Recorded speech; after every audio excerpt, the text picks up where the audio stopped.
With Levi, Yes. or which other than ones we were talking about or speaking yesterday, what was on? Oh, because they were saying 150, but you put in there 150, and that was your last message, right? No, there's more than that. There's a new one. Hang on a second. Oh, yeah. Okay.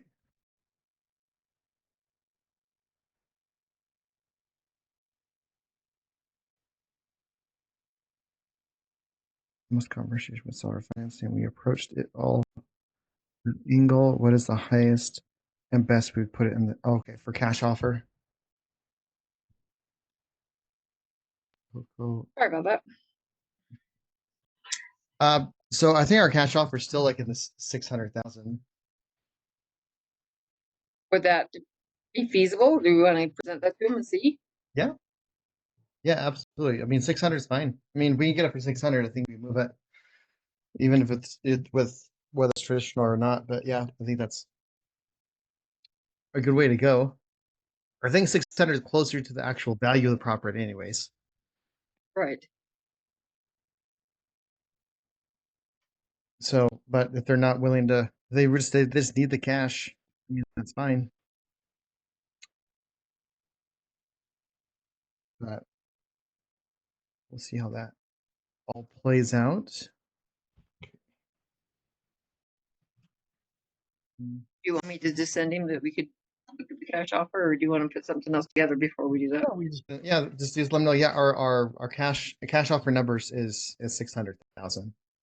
600,000. Yeah. Okay. So if they want to counter or whatever, that's gonna be up to them. But Okay. so the deal that we're talking about is if you guys remember the deal that we talked to the agent last week or a couple weeks ago, of a commercial slash residential multifamily property in Idaho. Okay. But let's lost Laura. But anyways, um, cool. I'm still here. You're still there. Okay, I was gonna say I thought I lost you. Okay. Perfect. Well, let's get this show on the road, guys. How's that sound? We have up. Okay, so I know I had originally in the calendar for cold calling, but so we have our bonanza is actually scheduled for this Saturday at 11 o'clock. So the door knocking bonanza, which I love these, they're so much fun. Get tons of leads, and it's just good to get out there and get some actual practice. So for those that don't know, there's a couple of new people in here. So the bonanza is like we go out and door knock together. So it's a door knocking bonanza. A couple weeks ago we did the cold calling bonanza. So we were gonna go out in pairs of two and head out there, and maybe sometimes pairs of three, but two or three, no more than three, because it just gets weird when you get that many people at one door. Just saying, even three is a little bit much. But we're gonna go out there and actually start knocking on doors. We're gonna be knocking on. We're gonna be doing the farming method. We're gonna farm an area, which I'm gonna talk about today. But your guys' homework assignment is between now and Saturday is to at least go through and watch in the cold calling class in the classroom tab. Uh, watch. Oh, not cold calling. My bad. I meant to say door knocking. What is it? Door knocking essentials. That's the one. There's two classes in there, two videos. One's really short, the body language, and then the other one is about 30 minutes long, 27 minutes. You can speed up the time, whatever, but check it out. Look at the underneath is where the script is, and so you can get a better idea. But we're gonna talk about some of this stuff today and how we're going to go about this. So it's good. I'm loving it. Does anybody have any questions or any thoughts before we get going on that?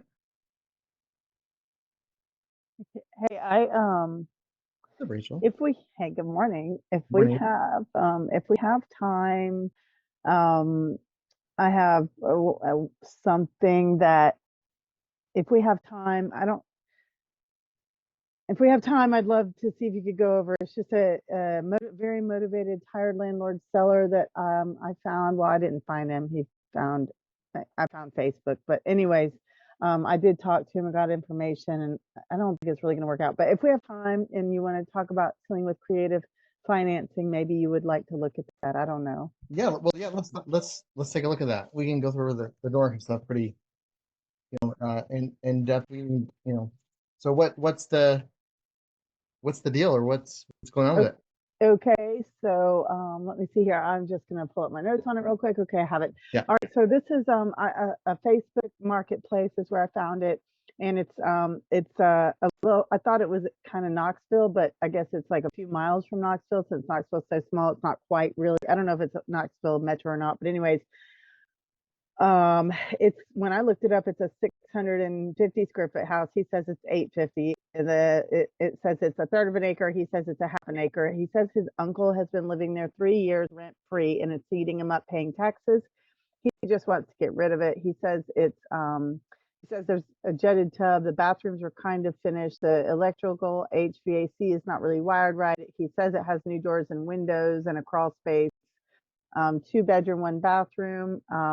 He said, I asked about the timeline. He wants rid of it as soon as possible. He doesn't really want to sell it because his kids want it. The eviction process is ongoing for his uncle. And he owns it outright. He's open to seller financing. He says it's always been dry, never wet. The roof doesn't have leaks. He says the wood inside is solid. It's rough cut lumber, no termites. He says he wants a cash offer. He said, I'm not going down. Oh, his asking price is 75. He says, I'm not going to drop my price because I've seen other houses in this neighborhood go for 2 or 250. So I know I can get 75 for it.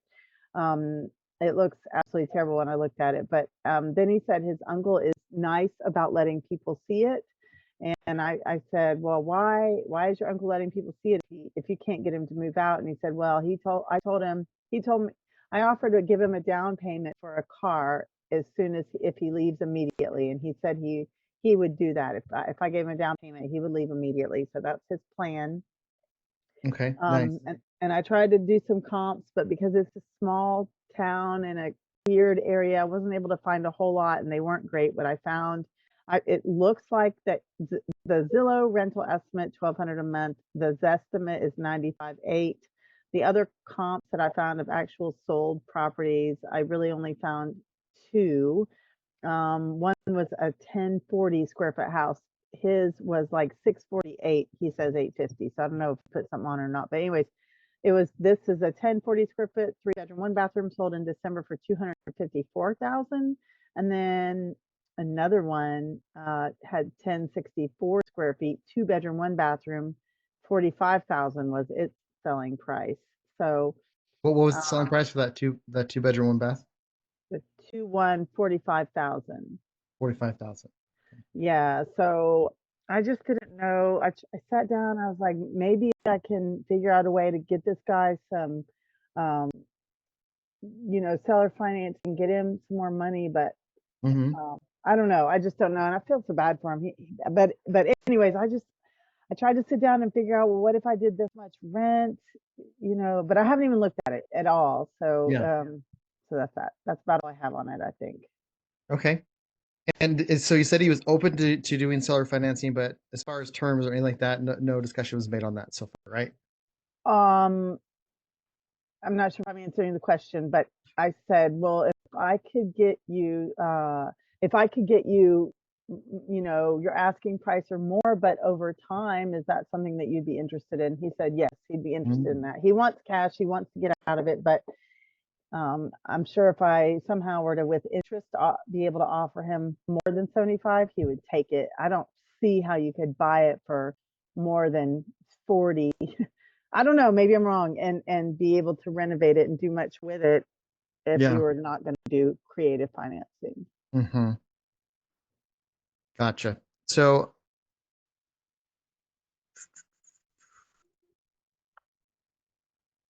um, let's play with some numbers. And this is all. Did you actually have a physical conversation? Or was it all through Messenger?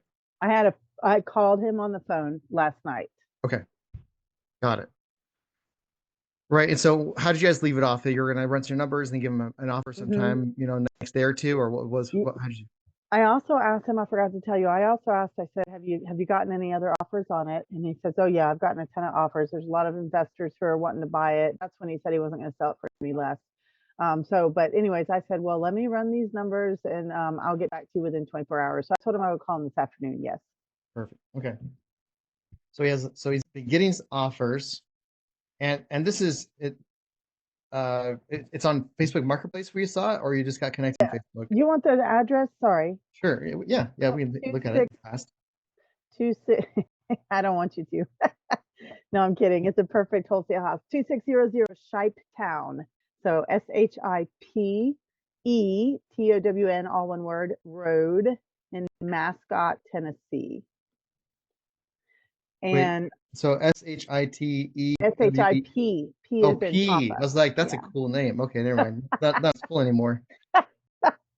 Not as cool. I was Okay, impressed. Papa Like Woody. I'm moving. I'm gonna buy a house myself and live there. Awesome. Just gonna have my return address like that. Okay. What if your name was Papa Woody? Papa what? Yeah, right. Papa, I can only be so cool. I love it. Right. Uh So yeah, I just saw it on Facebook Marketplace. Sorry to answer that question. no, you're good. I So try and 16. look at Facebook a lot and see what comes up. What would you say? So ship we WEN is the last part or ship Okay, SHIP like ship, yeah. and then E, and then town, Shipe Town. There's Oh, Papa okay, Woody. okay. Shipe Got Town, it. all one word. Road, And that's in Mascot, Mascot. Tennessee. Yeah. Okay, Tennessee. Do you need the? I couldn't give you the zip code. I'm sorry. Let me see It's 37806, right? here. Yeah. Send right? Okay. Oh my goodness. Here, let me share can I share my screen? Yeah. And then Yeah. Please do. Go everyone can right take ahead. a gander. Un momento. Share.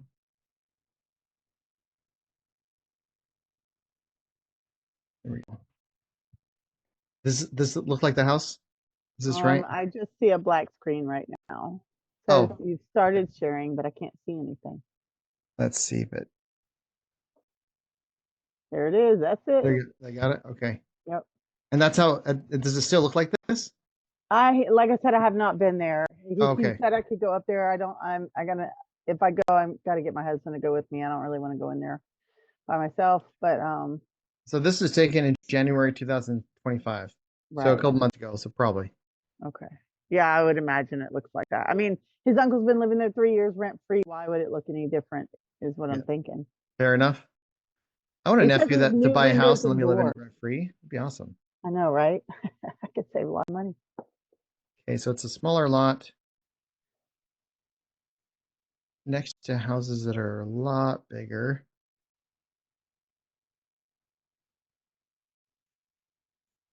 Okay.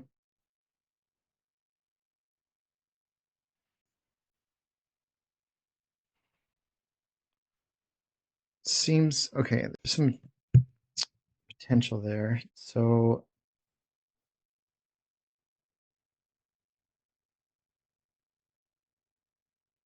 right. So you're seeing 648, but he's saying it's 800 and Yeah, I everything couldn't even. that the county says like as far as house square footage, I've seen it be, off.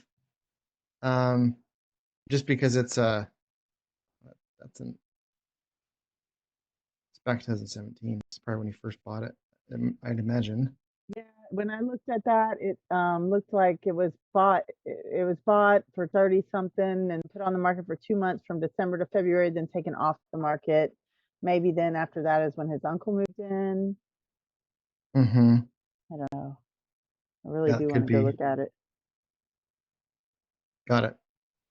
Okay. Well, I mean, the conversation I would have with this guy is just finding out like what do we know what he's going to do with the money because he's sick and tired of paying taxes and having to worry, not getting rent and some money is sitting there. Right. Did uh did he mention what he's planning to do with the funds after he I gets it? I I almost asked that, but I didn't end up asking it, and I can easily ask it today. But he Mhm. just says he didn't say that he didn't. I didn't ask, and he didn't actually say. He just said he wanted to get out of it. His uncle's living there rent free, eating him up, paying the taxes, which they're like a couple $100 a year. But I think it's just irritating him Right. emotionally to pay the taxes on it. I had a hard time finding tax records on it, actually.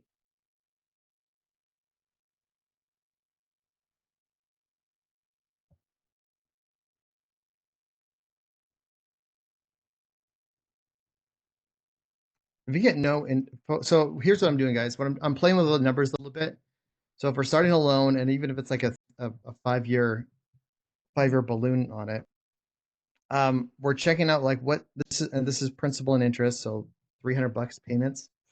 Awesome. But I'm seeing what the interest is going to be after the 5 years, and so like you can offer like, okay, or the offer could be 55,000, but in reality, after the 5 years all included, they're getting almost 71,000. Right. So the pitch for this would be like if they're really hard set on their number. I know we said 75, but what if I can get closer like to 71? Would that be something you'd be more interested in? Higher numbers, it usually jumps a lot more, so that's kind of nifty. And this is with no down payment. So if he wants down payment, it'd be a little bit different. But Okay. if we do payments over time, over the next have a 5-year balloon, you're going to get, 330 bucks a month. And then I'm be paying you well over almost $16,000 in interest alone, which brings up the total to almost 71,000. Okay.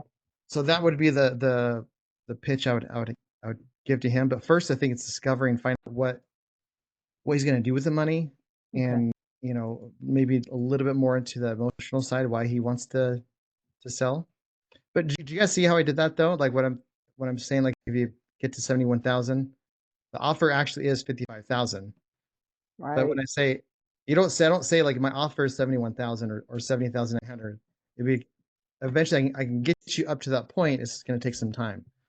So my offer is going to be 55,000, but we're going to do payments, and you're charging me interest. And over the course of 5 years, that's going to be an additional almost $16,000 in interest. And then, ta-da! That's the And I did ask him that. He did say he was okay with that too. I had played right. with it a little differently than that 6%, but What was your I love numbers you were that. playing with? I put four. Where's my little? Here it Oh is. yeah, I yeah. put First. 4% interest on borrowing. I did it a couple different ways. I borrowed 60 and did it over 30 years Mhm. with 12 payments a month. And that gave him a lot. Oh wait, what did I do wrong here? I gave him a lot of money. 4% interest, borrowing 60,000, or I mean, paying 60,000. That's what I did. That would Yeah. be 228 a month. Oh yeah, and then you see total paid 143. You see that, or so I did a principal 60,000, payments per year 12, annual interest rate 4. Oh, I'm sorry, I did 360, 630 payments. Let me do 360. Calculate. So 60,000 4 years, or 4%, 30-year amortization. And you're saying the payments are 300? You came on your Now they're calculator? 286. No, I had Oh, okay. 630 payments instead of 360. Oh, I see. I see. Got it. Yeah. Got it. So then now your total repaid is 103 Yeah, that with makes sense. 4. So I could maybe I could even knock it down Uh-huh. to 45. Right. Well, I mean, if the ARV is like 200, because the other properties are probably not as big. This one is Did he say smaller. is there a basement? So there's a crawl space. There's not a basement. You could stand up in the crawl space. It's about 7 feet tall. It's 10 by 10. It has stairs in it. It's really just for storage. Okay. So it's not. I thought it was a mobile home when I was talking to him because I didn't have the address or anything. All I had was his phone number Yeah. and a price and 2 bedrooms, 1 bathroom. I think he's just wrong on the square footage, to be honest, because Yeah. usually if the city's off, it's because the basement is not included and they finished the Mm, basement and didn't get it permitted or whatever. okay. Or I mean, if you added an extension of another square feet, then okay. Right. But when we're Right. looking at, okay, cool. Yeah, I think this is yeah. I feel like it must be more finished on the inside, or the uncle wouldn't be able to live there. But I know Right. people live in some strange conditions. Uh-huh. Well, I mean, Mhm. again, but this I would hope so because this Google Images is taken in 2025. Right, right, yeah. So So, I wonder. Oh, it was like that. Holy cow! In 2023, November 23 is the same. Also, they had a. Oh, the tree's dead. That's all. But it has August, between August and November. That's when the sightings came off. You want to call it? Should we call him right now? We talk yeah, to him. we You want to can do call that? him. Yeah, we can definitely call him. So we do that. Let me see here. That's the number.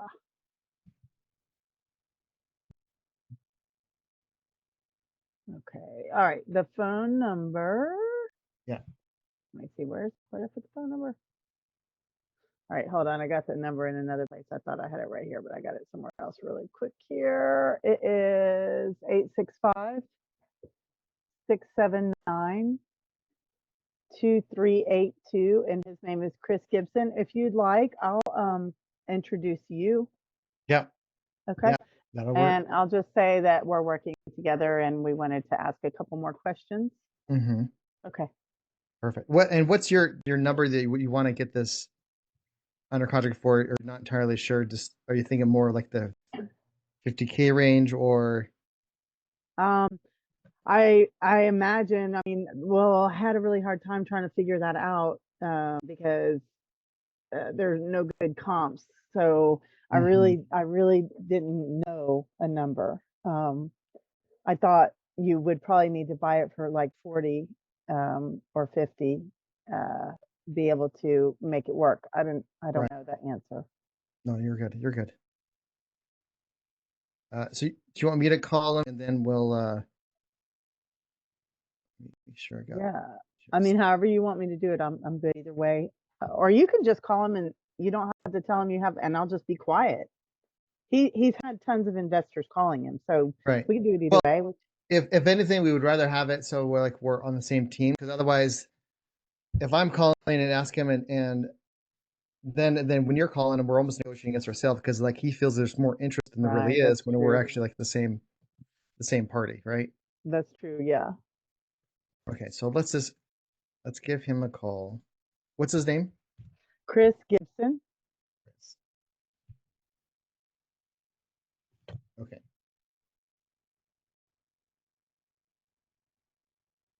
And do you want to start the conversation, start it off, and then I will. I'll just I'll take it from there. Yeah, that sounds wonderful.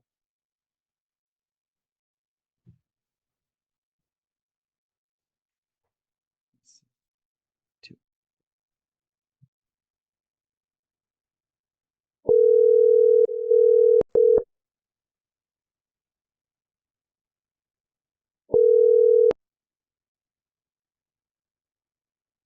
This is Gibson Directional Drilling. If you'll leave your name, number, and a brief message, I'll get back with you as soon as I can. If you'd like to leave a text message, you may get a faster response. Thank you. What?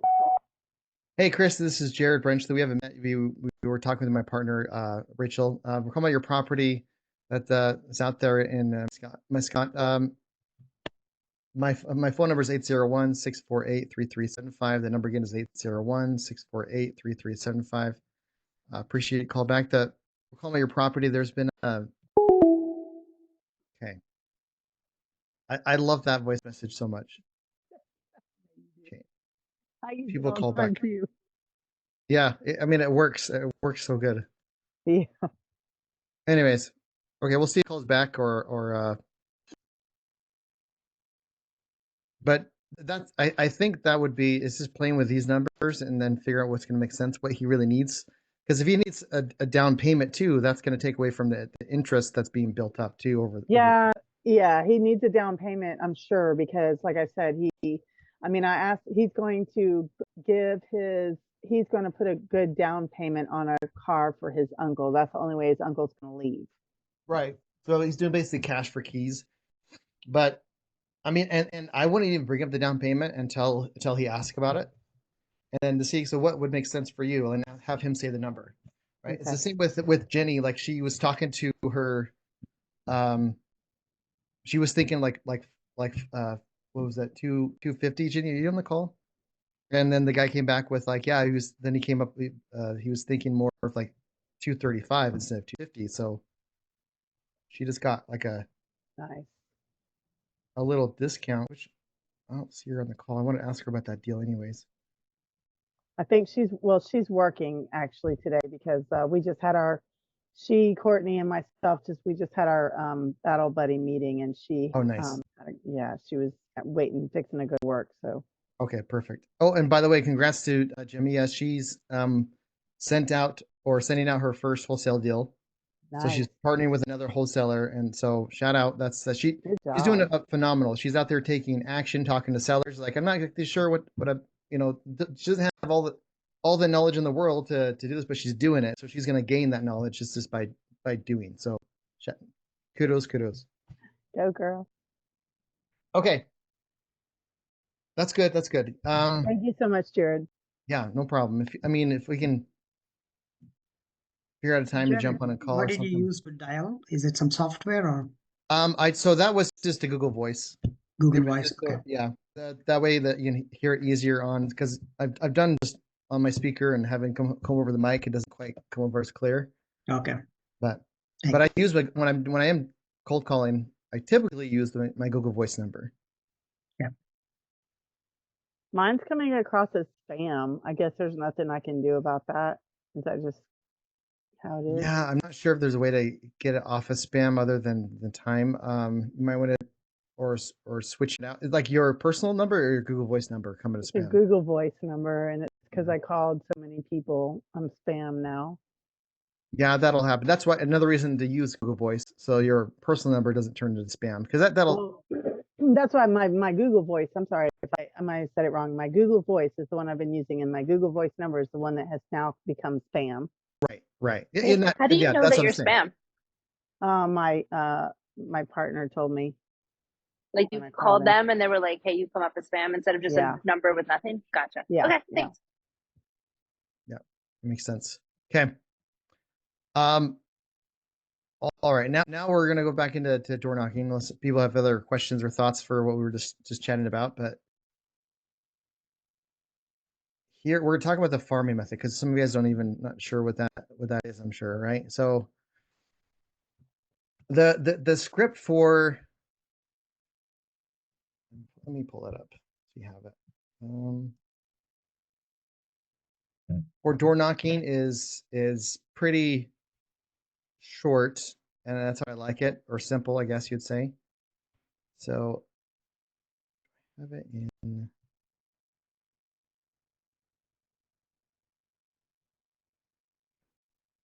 It's in the documents.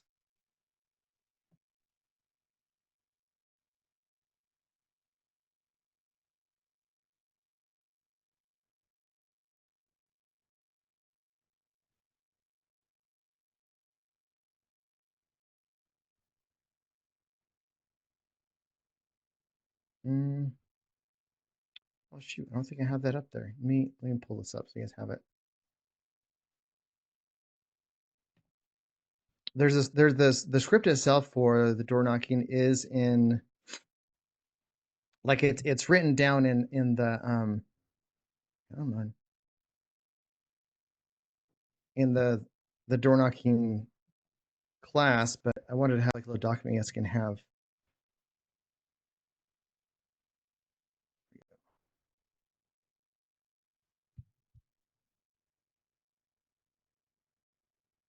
Backdoor approach.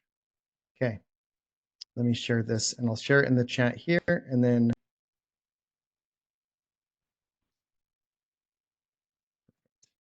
link. And I'll also put it in the document sections.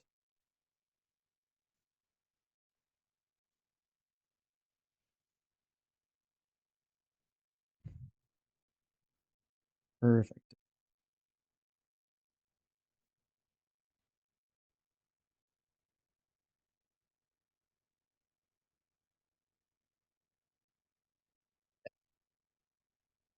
want to get that before I forgot about it. Okay, sweet. Let's go over the script real quick, and then we'll go over the farming, how that works, and then yeah, perfect, killer. So this is the backdoor approach. The backdoor approach is not necessarily just knocking on the back door, but it's not being direct exactly like, so if like I want to buy your house, so it's not necessarily saying I want to buy your house, but it's more explaining what we want to do, what we're doing. Do you know anyone that might be going through that? Okay, so that is like the technique, and that way, here's the thing: when you're the lead that you have is like a notice of defaults. They're going through foreclosure, divorce. You know, they're getting a lot of phone calls. They're getting a lot of for debt collectors and other investors, right? So when they feel kind of attacked, I've had people when I knocked on the door and they just like slam, like as soon as they found out that was an investor, they just slammed the door in my face, right? So it's the way that we're going to approach this is it allows for pride and to get through their barriers, because it's the same with cold calling. I think we talked about this yesterday in cold calling. People have a boxes they're going to put you in. They're going to assume you are this type of person, or when we hear a knock on the door and we see someone knock, uh, some guy in his 20s knock on the door and maybe has a clipboard, or maybe he has something like that, or you're like, okay, this guy's selling solar, he's doing pest inspections or whatever it is, right? You just, and so you already have an idea of what that person is and what they're about. We put them in a box. Is that computers, right, guys? So when we're knocking on someone's door, they already have, like, okay, you're this person, and that's why you want to use like pattern interrupts and going at a different route than they're expecting, so that they don't know what box to put you in. They'll actually listen to what you're saying and be curious about it. So pattern interrupts, like they're in the pattern that they think you're in this box, you're this type of person, and then the pattern interrupts are just ways to get them to think differently, or question, or build curiosity. That's how we get them to listen to us. Okay, so that's why I like the backdoor approach when it comes to door knocking, and we're going to use this in different methods as far as the farming goes. But in reality, it's like a super easy. So hi, my name is Jared. I'm with XYZ company. If you don't have an LLC set up, like, don't even worry about it. Like, you can just leave that blank, or don't even say it. Like, I'm Jared. I'm with a company. We're planning to buy and fix and sell homes. Happy families raising property values. Okay, hang on. This isn't making. I gotta fix this. We are planning on buying and fixing up. Man.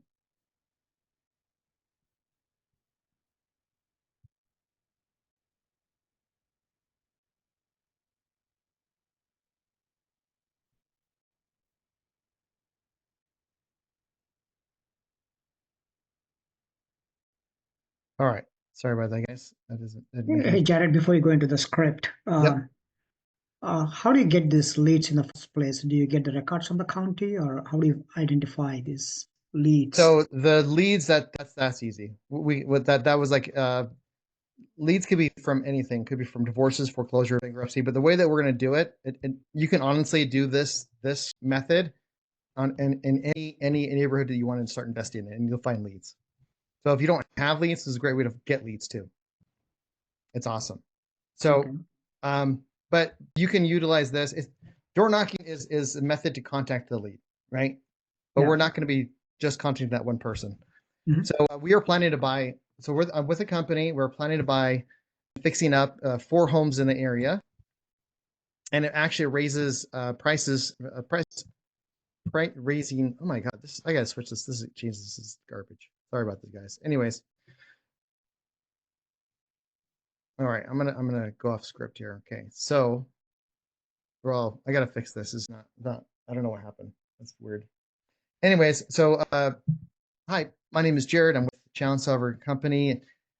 We're with a company that we're planning to buy 4 or 5 properties in this neighborhood, And before we do get in such an investment, because we buy them, fix them up, and then sell them, and actually helps raises the home values for homeowners like yourself, we like to find out a little bit more about the neighborhood. And the best way to do that is just talk to neighbors like yourself. Would you be opposed to helping me and answering 2 or 3 questions for about a minute or two? So instantly that we're not trying to sell them something, and we're asking for help. Right? So we're planning to buy 4 or 5 properties in this neighborhood. Before we do that, we put in that big an investment. We want to find out more about the neighborhood, and talking to neighbors like you is how we do that. And drop it in there that usually what we do is raises home values for people like you. So this is like, oh, this benefits me. And when you're asking people for help, they're more likely to say yes, right? Would you be opposed if you'd ask if I ask you 2 or 3 questions? Now, those 2 or 3 questions, it really doesn't matter too much. It's just to start the conversation. But asking like, how long have you lived here? And whatever they say, like, oh, I've been here for 10 years. Oh, perfect. You're just the person I need to talk to. I thank goodness that I've got with someone that actually knows the neighborhood, that's been around here for 10 years. Or, oh, we just moved in. Oh, great. We just needed a fresh new look. Like, oh, you've been 2 years. Oh, great. That's perfect. Just the person we need to talk to. That's kind of been here for a minute, but still has a little bit newer feel to it. Whatever they're saying, that's exactly what you're looking for. Okay, so you're like patting them on the back without being condescending. And how do you like the area? Is the neighborhood close to work? So this one lets us know how long they live there, and also is it close to work? Do they have a job? Right. That's awesome. And then once we talk about some of the questions about this, uh, just so you know what we do, we help folks facing challenges like foreclosure, bankruptcy, new job, death, or even divorce. Did you know that 4 homes nearby are in foreclosure right now? Do you don't know anyone that's going through a situation like that, do you? That we can possibly help? So we're talking about this. We're letting people know what we do. So we help with foreclosure, bankruptcy, people new jobs, any reason to sell the property. And like, did you know there's already 4 homes in the area that's going through foreclosure right now? So if you're talking to the person that is going foreclosure, they don't feel as attacked, or not as attacked. They don't feel attacked because you're talking to everyone. There's other people in the same situation. When people are in the situation of like losing their home or going, they feel like it's they're the only person that's going through this. Like they know like cognitively they understand that other people might be going through some similar situations, but it feels like you're the only one going through that.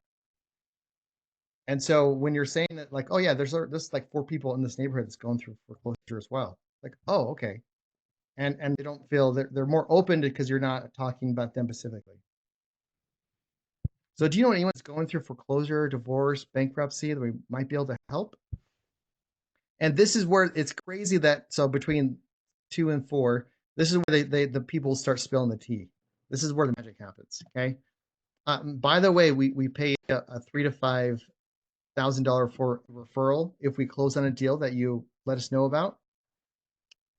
What would an extra $5,000 do for you? Or if I was able to pay you an extra $5,000 in the next 7 days, how would that help you? So now, and once you say the referral, their countenance will change. Like 9 times out of 10, they'll be like, instead of like kind of semi engaged, they'll be like, oh really?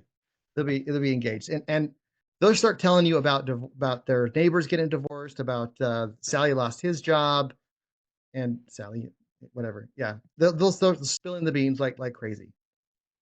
And so, does that make sense, guys? As far as like the script, do you know anyone going through that? Have you ever, if you know anyone that's going through, or if you know anyone that's about that needs to go through, that's going through some challenges, we'll pay them $3,000 to $5,000 if we close, only if we close. And this number can be whatever number you want to put in it. But if I'm going to make $15,000 on a deal, I will pay $5,000 infinity times. If it costs me $5,000 to make 15, yeah, I'll do that infinity time. 100%. Does that make sense? I know for some reason it got gummed up. I don't know what's up with the script, but It makes sense. it makes sense. Good. Oh, thanks, Yeah. Rachel. But someone's not falling asleep yet. That's good. Okay. Now, Hey, Jared, I have a quick question. yes. Sometimes when I'm door knocking, I leave out the we're buying. I just say that we're looking to buy in the neighborhood. Is that set up for a bad, like sometimes? No, Okay. not necessarily. You know, you're looking to find the neighborhood, and before we do that, we like to get a feel for the neighbors. Is that kind of what you do, Yeah. or what do you say? Yeah, Yes, that's fine. that's exactly what I use. Sure. Yeah, you But don't have to say 4 or 5, homes in the neighborhood. I like to give the number because it feels like, oh, okay, it's more. It's not just you're not just you're one person in it to buy it. You know what I mean? so Or I guess that's what I think people are getting a little confused with, like that. Me and Natalie went door knocking yesterday, and Mhm. we were able to talk with the people, but I think they thought that we were looking for an individual house. So should I be switching it to where we're more make it Right. more noted that we Well, are? whether you're looking for, so like you're looking for, they thought you were looking for a specific house that you were already had in mind that they did No, or just what's. so we just said we're looking to buy in the neighborhood Mhm. and asked if they know of anybody looking to sell. And with one person, we said that explained the situations, but Mhm. the other one, we just left it wide open and Mm. didn't really specify that we were like investor type. Does that make Right. sense? So here's the thing. So when it's important to kind of explain what type of people we help or that we can help. Because if someone's going through divorce and they need to sell their house, if they're not an investor already or learning about it or even interested in this stuff, what do they think the only resource they have to sell a house is if they're going through divorce or the resource they have? They think the only way to do it is to get a realtor. Maybe for sale by owner kind of a thing if they heard about that. But like if they're going through divorce, they need to sell it quick. And they're talking to realtors. Realtors are saying it's going to take them, 3 months for it to actually close, and they need the money so they can move out, and they're so tired of this SOB, blah blah blah, and so they don't even know that's even an option. So by you saying, "Hey, do you know about anyone looking to sell or whatever?" John, the neighbor, might know that Sally and Bob are getting divorced, but they don't. But it's not like it doesn't connect those dots. That's why you're putting that out there. Like, yeah, I mean, we help people that are like who needs to sell their house quickly, like people going through divorce, foreclosure, bankruptcy. Maybe they got a new job, then you got to move out quickly.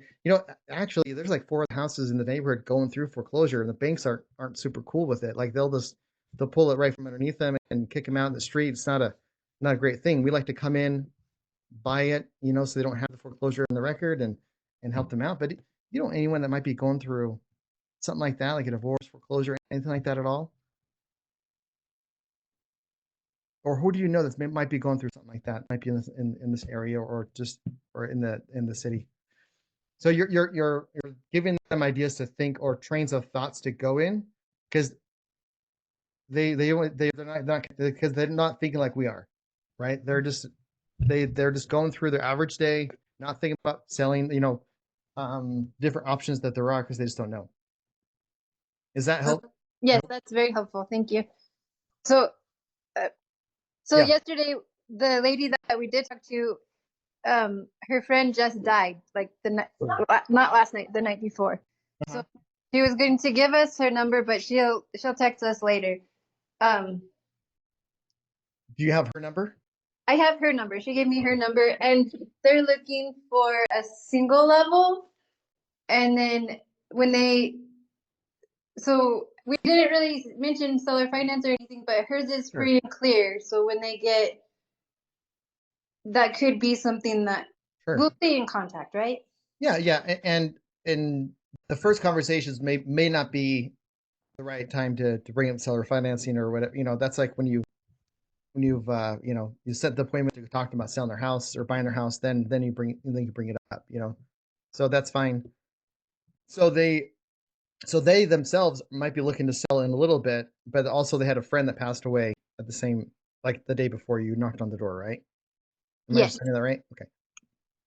So this could be multiple lead sources. Did you set an appointment to talk to them about selling their home?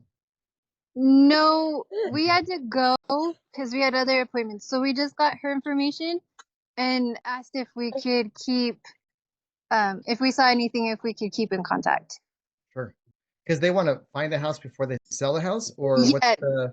yes, because they need Mhm. a single level, and they've had a couple, but they weren't able to move fast enough, so they lost their deal on a couple houses. I see. Gotcha. Gotcha. Okay. And they weren't able to move fast enough because they had to sell the other house spot that they currently live in, or what's the? That's a good question. Right. I don't. We needed more Okay. time. Sure. So when you're in that scenario, when you do have to go, like let's just knock on this door real fast, and then we got to go to the next appointment or whatever. Totally fine. Whenever you're having the conversation, and it sounds like you had a decent conversation with them. That's why you got their information, found out about their friend that just passed away, and that their situation. They're trying to find another house too, single level. I would just say like, hey, we actually have an appointment. Like, we got to leave like right now. Can we come back? Would it be crazy if we set a time where we can come sit down and actually talk to you about your situation, where we're not so rushed? Would that be crazy if we did something like that? And some, even if they're a little bit hesitant and like, oh, I gotta check my schedule, go talk to the wife or whatever. Like, always try to put something in the calendar, whether that's like, well, let's just pencil it in, and then if you need to change it, then that's fine. Let's plan for tomorrow at 7. And if you needed to change, between now and then, because yeah, check with the wife and her schedule, using an example, then that's fine. Just here's my number, text me, and then we can definitely reschedule if need to. But just so we pencil it in, because if it's not on my calendar, it doesn't happen. So that way, like it's kind of like a light confirmation, and they're not feeling like so much pressure to set an appointment where it's just like, this is pencil it in. Let's just get something in the calendar, because I'll forget, I promise. And I really want to see if I can help you guys or not. Does that make sense? Yes, So thank always you. always go for it, like Michael Huggins says, book a meeting from another meeting. Like, you don't try not to end a conversation without booking another conversation some other time, right? And I love that you got her number too, because if we ever leave it, we never want to leave the next action into the seller's hands. Never want to do that. You want to be the one that's going to take the next action. Um, and if something that they do have to do, then like, okay, great. So you got to talk to the wife, and is it okay if I call you on Tuesday? Or today's Monday, whatever. Like, can I call you tomorrow and see how that conversation went? Is that good? Okay, cool. Can I call you around 2? Okay, great. So now you have an appointment, and they have they gave themselves basically a deadline to talk to the wife about whatever it was they need to talk about, using that as an example. That could be so you always want to be the one taking the next action, and if always set the appointments, right? But no, but good job though. Great. Sounds great. Sounds like the potential like 2 leads in one, which is phenomenal. Okay. Now, real quick, we only got 10 minutes here. And we're gonna go over more of the stuff tomorrow too in detail, and what we're doing and everything. But now we've kind of gone over the script a little bit. Here is the rundown. If this is the neighborhood,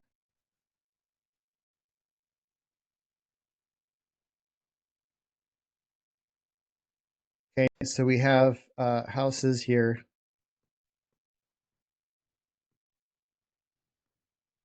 Blah blah blah. Okay, you guys see me. Some of you guys see me do this a couple of times, but so if the lead, so let's say the notice of default, so the foreclosure notice of default, the NOD, if I can write it, is this house here. So this is our target. This is where the lead is. This lead, if we're going to farm this area, we're doing the backdoor approach. This is going to be our last door that we knock on for the day. The last one. What we like to do is to start. Usually, if depending on your time, how far out you want to go, if you've allotted like an hour or whatever, you just want to go through some, these houses and there, then you got a couple hours, so you can go, back far out. But I like to start and ideally, if within eye shot of our lead property, depending where it is, but obviously things, it's not a must, but it's kind of cool if you can. And so I like to knock on every other door, and then the last one gets to there. So the script that we're using when we're knocking on the doors is the same as if we're knocking on this one, because this is a benefit of knocking and talking to people and doing the backdoor approach. We're a real estate investing company. We're planning to buy 3 or 4 properties in this neighborhood before we do such a large investment, because we usually buy them that's kind of distressed, fix them up, sell them at a higher value, which actually raises the value of properties like yours, yours and your neighbors, which is kind of nice too. Whenever you guys decide to sell or refinance, we like to find out more information about the neighborhood, how it is, and so the best way that we find to do that is just have conversations with neighbors. Would it be crazy if I can ask you 2 or 3 questions, if you can help me out? So that's a no oriented question. Would it be crazy? Would you be opposed? And yeah, sure. Yeah, sure. To answer the questions. How long you've worked here? Or how long you worked here? How long you've lived here? Is it close to work? How do you like it? Is it kid friendly? Cool. Awesome. They love it. And yeah, just so you know what we do, we help people going through challenges too. There's people going through divorce. They need to sell their house quickly. Maybe they got a new job and they need to relocate, bankruptcy, even foreclosure. I don't know if you knew this or not, but there's 4 other properties in this neighborhood going through foreclosure. And banks aren't super cool with you're not making payments. They'll kick them out in the street. They'll lose all the equity. It's a really sad thing. So we come in and try to help them as much as we can. So with that being said, I mean, you don't know anyone in this neighborhood that might be going through some sort of life changes that they might be looking to sell. And so so we have that conversation, right? They're going to start. This is where again, you're all going to be shocked about the amount of gossip people will start sharing with you about their neighbors. When it's not about them, they're totally fine sharing. They'll tell you the deepest secrets of this other person across the street, no problem. Oh yeah, Bob over here had an affair with Jan across the way, and so they're both getting divorced, and it's a whole crap show. And say, oh, okay, great. So and you want to remember their names too as much as you can, whether you're just writing it down or whatever. So if this is Jack that's giving you some of the tea about Bob and Jan, I'm gonna go over to Jan's house and see if they're looking to sell. And what I'll do is I'll say, yeah, I was just talking to Jack across the street. You know Jack, right? Oh yeah, he's a jerk. Yeah. I thought the same thing. Or he's a great guy. I thought the same thing. Whatever it is. Oh yeah. I was just talking to Jack, and he thought you might know someone that we might be able to help. And then you just say the same pitch. We're a real estate investment company. We're looking to buy 3 or 4 homes in the area, and we talk to, you don't need anyone that's looking to go through something like that, that may be going through divorce or foreclosure. And then if I know that they're going through divorce, then I'll kind of hit a little bit more the divorce part than the foreclosure, right? I'll emphasize that a little bit more than not, and then talk to them about, if they need to sell the house quickly, we can help you. Also, we offer a referral fee of $3,000 to $5,000. If you introduce us with someone or let us know about someone that might be looking to sell, we buy it, we'll pay you $5,000. If I can give you $5,000 in the next 7 days or so, would that be something that you'd be interested in? Well, yes, it would. Oh, great. Yeah, here's this. So especially after you mention the referral fee, that they'll start really spilling the tea. So as you're going, once you get the first one going and you start getting the names, so then we go over to Bob's house, and then Bob tells us about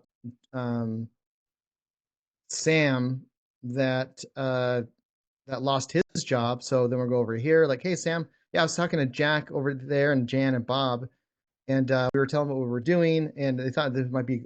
They don't know if you know anyone that might be able to help, and then to go through the same pitch. So now we're going through, but we're coming over as referrals versus just not. And so even though we have this notice of default, they're the reason why we're in this neighborhood. We're not going to want to find out about this notice of default, but we're getting like a divorce lead here. This person lost his job. He might be looking to sell there, and it cascades into something really cool.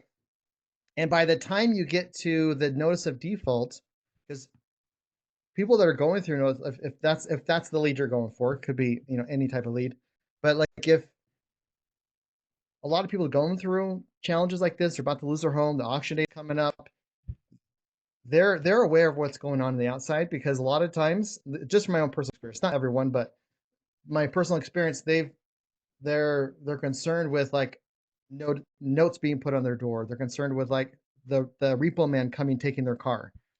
They're concerned with all of that stuff.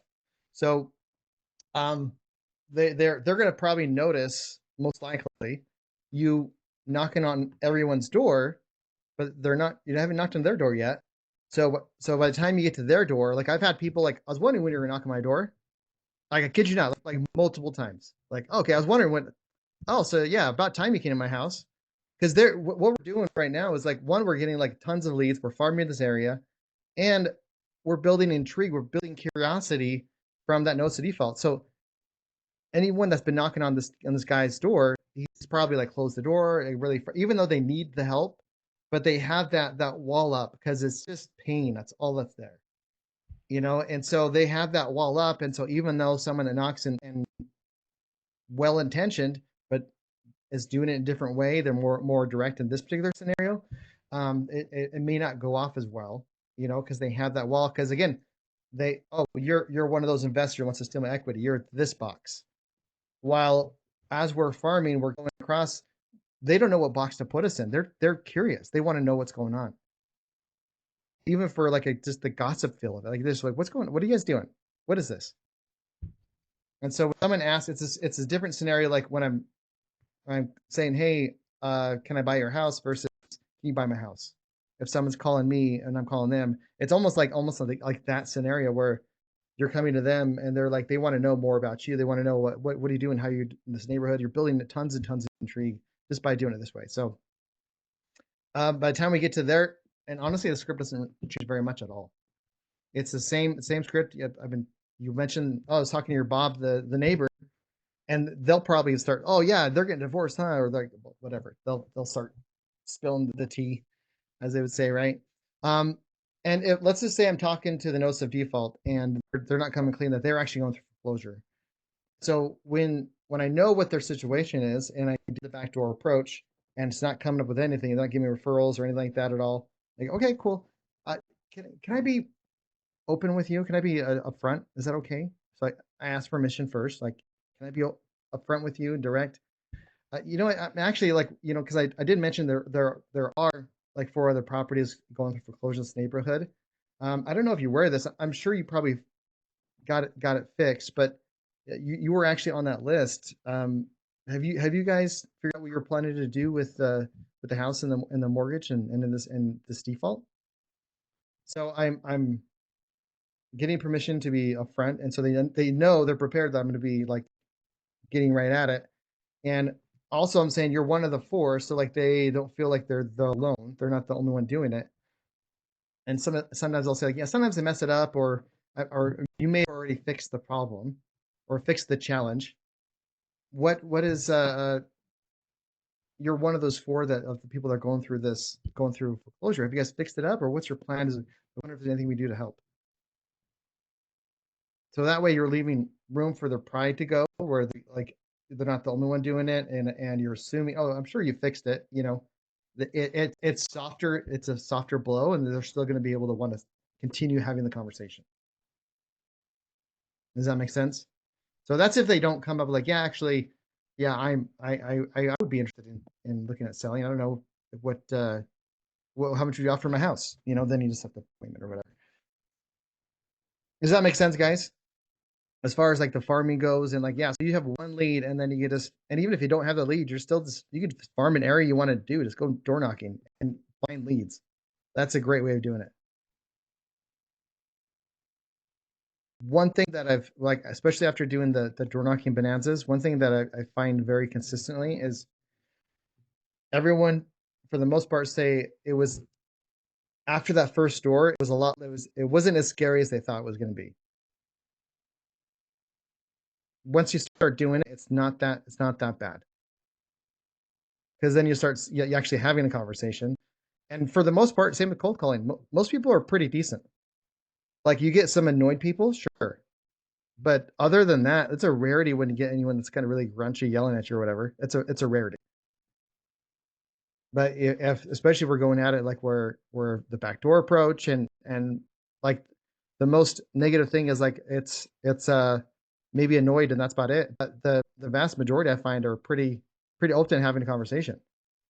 They want to yeah, I can help. Sure, what's up? Yeah, oh yeah, this especially when they start telling about the referral fee and start spilling the tea and everything else.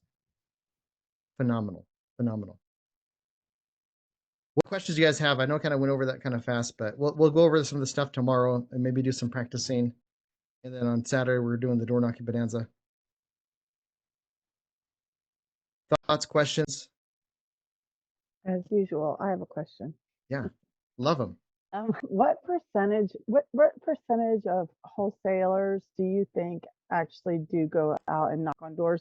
The reason why I'm asking is I'm just having a really hard time getting any appointments, and so I'm trying to do different things, but it seems like a lot of people are doing virtually. They're not knocking on doors, and it seems like I just was wondering what percentage of people do you think actually do that? Not a big percentage. And here's the thing. So there's to contact sellers, there's three main ways of doing it: door knocking, cold calls, and mailers / emails. Those are like the main, and ads too that goes with mailers, right? It's things you set it up and then they come back to you. So it depends on like your time and money. So per lead, door knocking is more effective. You will get, if I have 5 leads and I need to contact them, if I went out and I planned and all the time in the world, and if I went door knocking and just knocked on those 5 doors, I would have a better success rate than if I just called those 5 people or sent those 5 people a mailer. But it would take a lot more time. Door knocking is not, or excuse me, cold calling is not quite as effective per lead, but you can contact a lot more by call 100 dials in an hour if you're using a dialer versus like trying to knock on 100 doors in an hour. Like you could, but you're not talking to anybody, you're running the whole time. So yeah, it's not gonna. That's the difference. And versus the mailers, a really good mailing campaign is like 1%. If I get 1% return on my mailer, send out 1,000 mailers and 10 people just reach back out to me. That is a very successful mailing campaign. Wow. So just like 10, I'm not saying I bought 10 houses, but they like, hey, I saw this thing. Tell me what does it you guys do? Phenomenal. That's whether how many appointments is that? That's a whole other thing. That's a phenomenal mailing campaign. So it varies on like you mentioned before, as far as your time versus money you want to put into it. That's what varies. If it so limited amount of leads, then I would say door knocking would be the best way to go if you have the time. Does that make sense? So I think that's a big chunk why people don't do as meant. It's a smaller percentage that actually door knock versus not, because the time is the big thing. And so if I can just go spend 2 hours spend a couple $100 on the dialer or whatever and just start dialing, or having a virtual assistant dial for me or whatever, then that's where you see a lot of that stuff too coming from. So there's no wrong way of doing it, but it's about your situation and what you have available to you. Hey, Jared. Yeah. Just quick question, actually. Need a couple of dialers recommendations. Yep. What's a good one? Mojo Dialer is my favorite dialer, like hands down. Okay. And then well, I mean, Deal Machine. I've been with it. My only beef with Deal Machine's dialer is that it only dials one number at a time. But one thing I like about Deal Machine is that it I find the numbers are more accurate than like if I pulled them from Mojo or from Renaissance iOS. But you could, essentially export into from.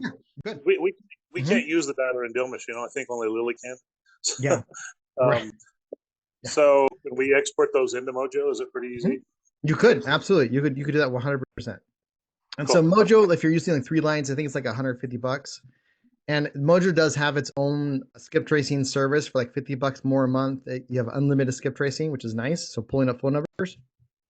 But if you're pulling them from Deal Machine, then save yourself the $50 a month and pull them from those numbers, which again I find Deal Machine numbers are better than Mojo numbers anyways. So regardless how it's a win, yeah. But you can export the stuff from Deal Machine, send it over to Mojo dialers, and just start dialing like crazy. Mojo has like an app as well, and also I'm not affiliated with them, but Mojo has an app. It has that you use on a website, and you're dialing from your phone, but it can show up as any number that you want. So yeah, it's nice. It's you do have to have your own phone line to have it work versus Mojo or Deal Machine. You're not using your actual phone. You're just doing it on the website, and they're calling for you. But Oh, okay, sounds. there's pros and You cons to both. don't think But about Kixie, do you? what was that? You don't know anything about Kixie, do you? Nope, I haven't heard of them. Oh, okay, that's fine. Thank you. And there may be better dialers out there than Mojo and Deal Machine, but like for the ones that I've tried, that's what I like. And since I haven't tried a lot of other dialers since I've started. Like when I first was looking at it, I can't even remember the names of them anymore. So, but I really liked Mojo, and it was like smooth. It didn't like when they picked up, it didn't pause for a minute, which some dialers do before they get it over to you. Which if I'm calling and then I pick up and then I hear like a beep or there's that 2-second pause, like yeah, okay, I already put you in a box. I know what you are, and usually it's a click. Mojo doesn't do that. Neither does Deal Machine. So yeah, Cool. Thanks, man. that's what I would use. Great Awesome. question. Thank you. Okay. Any other thoughts, questions, and then we'll just we'll continue mañana. If that guy calls you back, Yeah. or if he, I'm supposed to call him today. What do you want? Yeah. I mean, we'll jump on see if we can jump on through. If not, we'll schedule it. And then we'll go from there. The region where we door knocking, Angela, sorry, she asked the question in text, is we're probably going to like West Valley area. We're going to be in somewhere in Salt Lake Valley. I like Walmart areas versus like Nordstrom's when you're door knocking. I just find that there's more opportunity. Same with like it's the same areas. Like I like to drive for dollars, and I don't like to drive for dollars in richie areas because you're going to drive an hour and find one or two. While if I'm in an area where it's a little bit like the up and coming or first time home buyer area, then I'm gonna in that same amount of time I'm gonna have like 10 potential leads. So that's why West Valley. West Valley Magna's good too. Bought a ton of Magna. But okay, cool. Yeah. So sorry, but Rachel, yeah, if he calls, then we'll just jump on a 3-way or schedule a time where we can get on there and okay. I mean, because I told figure him it I was going to call him back later today, anyways. Okay, But yeah. I don't really have any other information for him at this point, and we just called him and he wasn't there. He told me I could call him anytime. Mm-hmm. So if you don't hear back from him, and I could text him and tell him I'm going to call him in a couple of hours. Is that you want? Sure. Yeah. Okay. I You- mean, you- Mhm. go ahead. I was gonna say you can schedule a time or like when you say, okay, what's your schedule like today? I'm planning to call you at 3 today or whatever the time is Yeah. gonna be. And Yeah. then see what he comes back with. And Okay. I'll see if he's available at 4, which is in about 2 hours my time. okay, That'd be it. yeah, All right. that'll- And I don't know, like I have no idea what I'm doing with it. I mean, this is the first person that I would be talking to. And Mhm. I mean, I have a partner too, sort of. I don't really like him that much anymore, but maybe he doesn't like me. But anyway, so but he doesn't even know anything about this. And it was on Facebook. Anybody can find out about it. I don't Sure. but I don't even know what I would be doing with it. I guess it would just kind of like be experience or something, Mhm. unless he Well, said yes and then I just have Right. to Well, figure you're that on the out. right track when you're looking at it, like figuring out what, with interest, what they're eventually going to come out with, if you can get it on contract for 40, 50 grand of seller financing with a low down. I mean, yeah, and if the ARV is like at the 200 range, even though this is probably need a lot of work from what you're describing. I don't think Uh, it's gonna hit 200. I really don't, based on yeah, the other ones. Like the one was 200 over 250, but it right. was almost double. Like I can't even find anything close to that small of a house that Hmm. sold. So I just have to guess. It seems like there's like 100 people in that town. I don't know. I'm just kidding, but I don't know. So I just don't trust the ARVs at all. Not that I know anything about it, but I think it would be closer to like maybe 120 or something. Okay. Yeah. I'm So not if sure. it's 120, 150, 175, like even if it's right in the area, because I would be upfront with them, because yeah, I'm seeing when they have wrong information, right, or they're assuming something that's maybe not 100% correct. Like, because he's saying he's seeing property selling for 200, 250. Hmm. He's right. You Right. told me that there's one sold for like 250, right? For So sure. it's like, you know what? You acknowledge that they're right, Hmm. but you point out where the difference is. Right. Right. So Yeah. And he also said half an acre and it's only 0.31 acres. I mean, that really doesn't matter that right, much, but he might see that it would matter. right, sure. Um, and so I point out, like yeah, I'm seeing those 250, the $200,000 homes, 250, but they're did you notice like the square footage on those? No, I didn't. Yeah, and I was looking at that, and it's like twice the size as that house. And so, I mean, have you looked at any other, I don't know if I'm not seeing it, where the people are selling their homes that are like this size for under 700 square feet and still getting the $200,000 range. Right. So, that's something I would ask, so that way you're saying he's right, but you're not saying, or you're not, He's you're right leaving what he space for his saw, brain. but show him the difference between his property and those properties. Right. Exactly. But just by doing that, by just being curious. Right. Like, I'm sure like you're almost assuming he knows exactly what he's talking about. He's right.